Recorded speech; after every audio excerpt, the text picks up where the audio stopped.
Complex trauma relates to prolonged or ongoing exposure to multiple traumatic events and is both more difficult to manage for you as a helper and more difficult for them to recover from. We'll be using the trauma definition of Dr. Christine Court, who looks at 3 things for an event to be traumatic. Number 1, the experience causes a real or perceived threat to them. Number 2, it overwhelms their ability to think and cope. Number 3, it causes an overwhelming sense of shame, terror and horror, helplessness and fear. All 3 of these things must occur to meet the definition of trauma, and the last point about being overwhelmed is very important. Their relationships and support networks are also critical, which is where you as a helper are even more important than it may first seem. Those who have suffered trauma need people that they can trust around them, people who listen as they try and put their thoughts or feelings into tentative words, who can reduce their feeling of being isolated or alone. Even infants and toddlers who are too young to talk about what happened retain lasting sense memories of traumatic events that can last into adulthood. Frequency.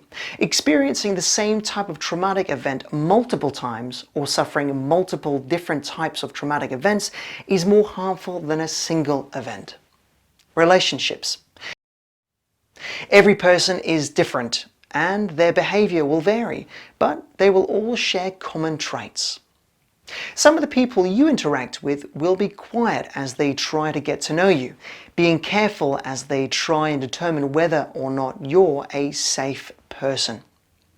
Others may enter a mode of bravado, showing off or talking themselves up at every chance. To increase their sense of emotional and physical safety, they overcompensate by showing excessive self-confidence. Then their brains almost become hardwired for danger, which essentially wears out their body more quickly and is one of the reasons traumatized people experience more serious health issues as they age. Some of the other effects include, for their bodies, inability to control their physical responses to stress. A trigger is some aspect of a trauma event that reoccurs in a completely different setting because something, whether a person, a smell, a noise, tone of voice, or even the smallest of things, reminds the individual of the original event. This causes the person to re-experience the original event, causing their fight, flight, or freeze response to be triggered. The other thing to remember is that after their hardwired brain notices a potential threat, it's a bottom-up response. The so-called reptilian part of the brain launches an immediate response as the amygdala and hippocampus jump into action. They trigger the fight, flight, or freeze response in an instant, which also automatically cuts off the connection to the prefrontal cortex where all the rational thinking happens. For the triggered person, the 2 effects compound each other. Number 1, they believe they are experiencing the trauma again, almost as if they have been transported back in time and place, back to the exact moment the previous trauma happened and they are experiencing for the first time. Number 2, if you begin to sense someone is being triggered, don't panic or overreact. Staying calm with a reassuring presence is important. A traumatized person wants a sense of safety and security, so being calm helps to create that environment in a way that they understand as the prefrontal cortex shuts down. Eye contact with a warm facial expression. He's not distracted or looking away in an attempt to escape the situation. He remains in the moment and communicates this through warm eye contact. His tone of voice is empathetic and even. He keeps his voice even. While Matt Damon's voice rises and becomes more agitated, Robin maintains his normal tone throughout the exchange.